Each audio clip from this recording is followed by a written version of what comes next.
and gentlemen, welcome to the 306 sessions here at Seven Music Studios in collaboration with the Bars Maestro. Let's give it up for everyone in attendance tonight, for all the performers. Let's hear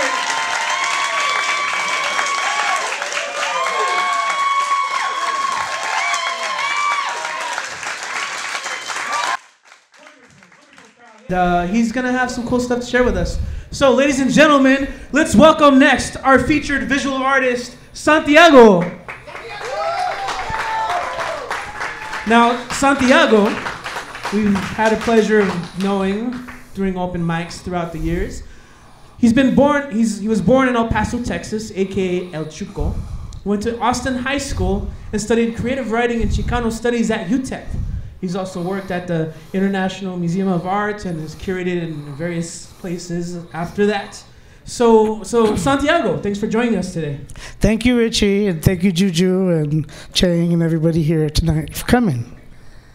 All right, cool. So Santiago, I know that your name has a lot to do with your performance arts. So yes. There's a longer version of the name. Do you want to share that with us today? Well, my whole name on stage is Jaime Santiago Gonzalez Aragon de Chucoique. That's right. And on my license, it just says Jaime Gonzalez. I got the name Santiago because, you know, Jaime and Santiago are the same name. Basically, I like the way Santiago sounds better. So then I went by Santiago Gonzalez until I met another artist named Santiago Gonzalez. So I figured I need to make it more unique. So I adopted my original name and my mother's maiden name, and a little joke at the end, Jaime Santiago Gonzalez Aragon de Chucoique. But they call me Santiago. For short. Perfect. Sure, yeah. And I appreciate that about your name, and I think there's a whole lot of statement in what's in the name.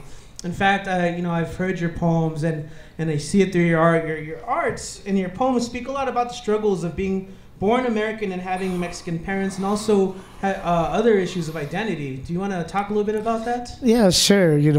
I've always been a writer. I was a writer since I was a very young boy. And I was born in El Paso, a very unique place, very unique culture. I was born in El Paso, but my parents are from Chihuahua, so I went through that identity crisis.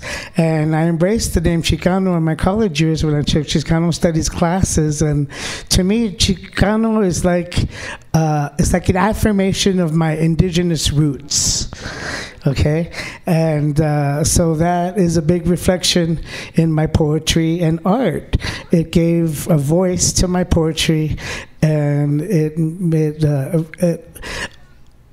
high effect on my art as well. I'm from El Paso, a very unique culture, a lot of Chicanos here, and a lot of my art is like a representation of culture here.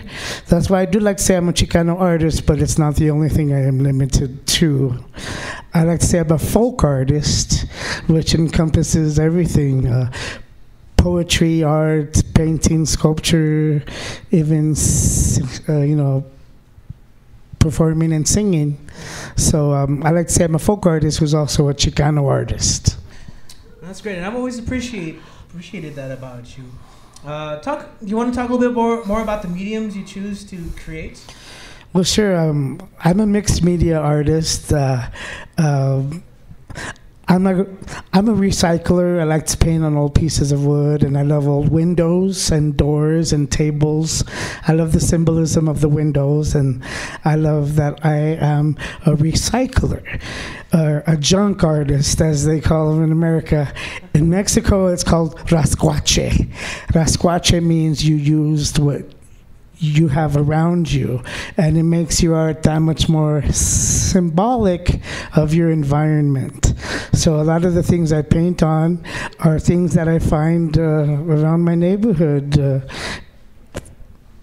That's pretty much it. I'm a mixed media. I use everything I can. I've seen before, I've seen them paint on windows, doors. One of my favorite pieces of all time was a table that he turned into a game of Chiconopoly. Yeah, I call it Chicanopoly. It's got El Paso and like it's like a Monopoly board. Right? You could go to Chico's Tacos, or if you go to jail, you go to Mexican jail. It's because it's got the border. I still have that piece available, and it's still for sale.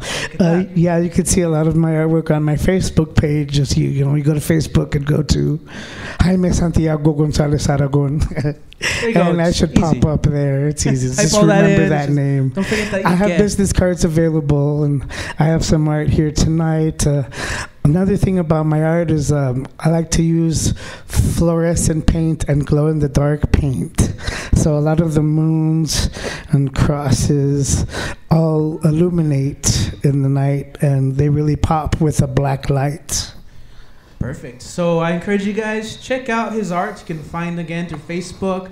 He also sets up at various galleries throughout the city. Of course, if you want to find out more information, just talk to our friend right here tonight. And I'm pretty sure he'll share a poem or two at the open mic. Yeah, hopefully I'm going to be the first one. I put my name on there. There you go. Great. I've got I have some art on exhibit currently at the office of the Paranormal Society, Paso del Norte Paranormal Society. Me and Heather have some of our art there and have organized exhibits there that happen every month. They are usually on the last Thursday of the month, but for November, since it's Thanksgiving, it's the next day after. You know what that day is, right? It'll be that Friday. Black Friday, ooh, Richie. Black Friday, check it out. Black Friday, we're gonna have a great featured artist, and the resident artist, and the oddities, and we're also gonna have a free host slam where we're gonna tell ghost stories. Perfect. Well, thank you, everyone. Let's welcome and thank you, Santiago. Thank you, Richie, for joining us today at the 306 Sessions.